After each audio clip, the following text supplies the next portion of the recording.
Today I am in Frankfort, Kentucky at the Frankfort Cemetery visiting the grave of professional wrestling legend Miss Elizabeth.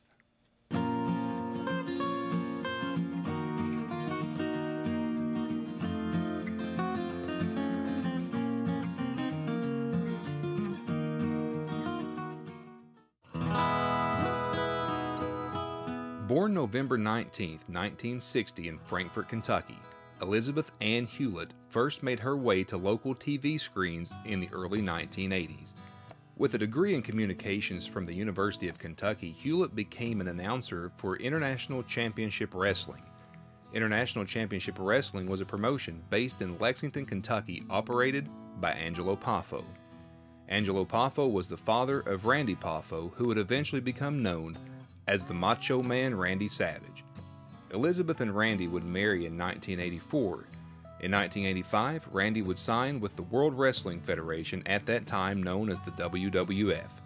The WWF would place Randy in a storyline in which he would become a free agent. Speculation mounted over who Randy would choose as his manager. It was at this time a young and elegant woman would be introduced as Randy's manager. From that point, Elizabeth would be Randy's manager and partner, and professionally would now be known as Miss Elizabeth. Miss Elizabeth would become a central figure in the WWF for the next few years. She was pushed into the main event of the company's premier event of the year, WrestleMania. In 1989, at WrestleMania 5, Elizabeth appeared in the main event in a neutral corner supporting both Randy Savage and Hulk Hogan. And in the circus that was professional wrestling in the 1980s, Miss Elizabeth offered a rare break from the norm with her elegance, her class, and her style.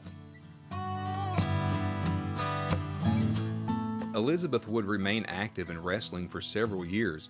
She would make occasional appearances in the company and would once again be back in the main event when her and her then husband Randy Savage would be wed in a ceremony on the company's show SummerSlam 1991. She was in Randy's corner once again in 1992 when he was written to become the company's champion. Elizabeth would continue to appear sporadically in the WWF before eventually making her way to the company's rival, World Championship Wrestling. This move would reunite her with her by then ex-husband Randy Savage. Elizabeth would make her final wrestling appearance in 2000 when her contract expired. Elizabeth would become involved romantically with professional wrestler Lex Luger, and I'm not going to get into any details of their relationship other than to say it appeared to be contentious. On May 1, 2003, a call was placed to emergency services by Lex Luger. He reported that Elizabeth was not breathing. She was rushed to the hospital, where she was pronounced deceased at age 42. The medical examiner released the report, which stated that her cause of death was acute toxicity. The ending of this story was sad and not a fun story to tell. Although her life ended way too soon, Elizabeth made her way into the hearts of fans everywhere.